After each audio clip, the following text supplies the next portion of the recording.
చూసావా? మావయ్య tata bye మావయ్య బాయ్.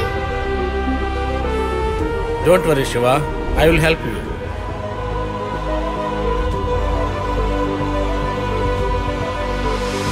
ఎఫ్ఐఆర్ వేసి లీగల్గానే ట్రై చేయగలం. ఏదైనా తప్పు జరిగిందంటే నా ఉద్యోగం పోవటమే కాకుండా నా నెట్వర్క్ని లైఫ్ మొత్తం బ్యాన్ చేసేస్తారు.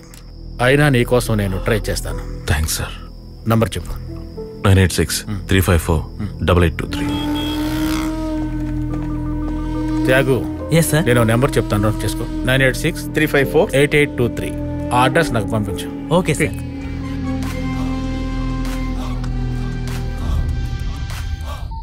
శివ, నువ్వు అడిగిన నంబర్ యొక్క అడ్రస్ని ట్రేస్ అవుట్ చేసాం. పంపిస్తా. చాలా థ్యాంక్స్ సార్.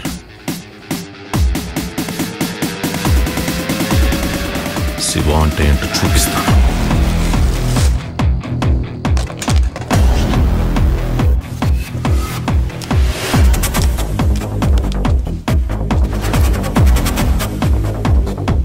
సూటు బూటు వేసుకుని స్టార్ హోటల్ రూమ్ లో కాలు మీద కాలు వేసుకుని 10 మందిని పనికి పెట్టుకుని కొంచెం కూడా భయం లేకుండా డబ్బు కొట్టేస్తున్నారు.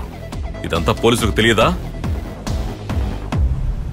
ఈ వయసులోనే వాడికి అన్ని తెలివితేటలు ఉన్నాయంటే నా వయసున్న వాళ్ళకి తెలివితేటలు ఎలా పనిచేస్తాయో వాడికి రుచి చూపిస్తా. డబ్బు కొట్టేద్దాం, 4 భాగాలుగా పంచుకుందాం. సురేష్, రమేష్, మనం ముగ్గురమేగా ఉన్నాం. 4వ భాగం ఎవరికే? తిరుపతి వెంకటేశ్వర స్వామికి. రమేష్,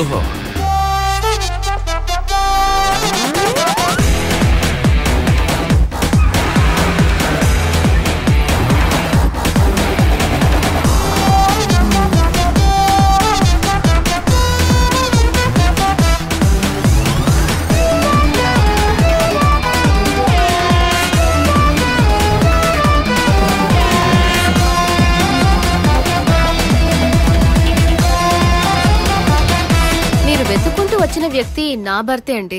కానీ ఆయన చనిపోయి 6 నెలలు అయిందండి. ఎవడో ఒక వ్యధ వచ్చాడు. 1 ఇస్తే 10, 10 ఇస్తే 100 అని ఆశ చూపించాడండి. నేనెంతో చెప్పాను అవన్నీ నమ్మకండి అని. మనం కష్టపడుతున్నాం, మన పిల్లలైనా బాగుండాలని పొలాలన్నీ అమ్మేసి, అంతేకాకుండా ఊళ్ళో ఉన్న వాళ్ళందరి దగ్గర ఇప్పుడిస్తాను అప్పుడిస్తానని అప్పులు తీసుకుని మొత్తం అన్ని తీసుకెళ్లి ఆ పోకరి వెదవెక్కిచ్చాడండి. వాడు నిజంగా బాగుపడ్డు. ఒకే రాత్రి మొత్తం తీసుకెళ్లిపోయాడండి. అమ్మా, పనికెళ్ళొస్తానమ్మా. సరేనన్నా. మేము స్టేషన్కి వెళ్లి కంప్లైంట్ ఇచ్చాం, కానీ వాళ్ళు మమ్మల్నే తిట్టారండి. అప్పిచ్చిన వాళ్ళు డబ్బు ఎప్పుడు ఇస్తావని ఆయన్ని చాలా ఇబ్బంది పెట్టారు. ఆయనకి వేరే దారి తెలియక ట్రైన్ ట్రాక్ లో వెళ్లి తల పెట్టేశారు. మా కొడుకు కూడా ఆయన పోయింది తెలియదండి. నాన్న వేరే ఊర్లో పనిచేస్తున్నారని చెప్పాను. వాడి గురించి మీకు ఇంకేమైనా తెలుసా? ఒక నంబర్ ఇచ్చాడు, కానీ అది కూడా ఆఫ్ లో ఉంది. సార్, మీరు ఇచ్చిన అడ్రస్ కరెక్ట్, కానీ ఆ ఫ్యామిలీని కూడా చీట్ చేశాడు. అలాగా? వాళ్ళ దగ్గర వాడి ఇంకో నెంబర్ కూడా ఉంది సార్. దాని అడ్రస్ మాత్రం కావాలి సార్. నువ్వు నంబర్ పంపించు. పంపిస్తాను సార్. Thank you. ఆపండి. ఏంటి తమ్ముడు? మా నాన్న ఫోన్ నంబర్ ఉంటే ఇవ్వండి. మా అమ్మ నాన్న వస్తారని చెప్తుంది. మా అమ్మ నన్ను స్కూల్కి కూడా పంపించలేదు, పనికి పంపిస్తుంది. అన్ని సబ్జెక్ట్లో 100కి 90 పైనే తీస్తాను. మా నాన్న చెప్తూనే ఉంటాడు అబ్దుల్ కలాం లాగా అవ్వాలని. చదివితే కన్ఫర్మ్ అబ్దుల్ కలాం లాగా అవుతాను. నేను ఖచ్చితంగా చెప్తున్నాను, వచ్చే నెల నుండి నువ్వు తప్పకుండా స్కూల్కి వెళ్తావు. వెళ్ళు. థ్యాంక్స్ అన్నా.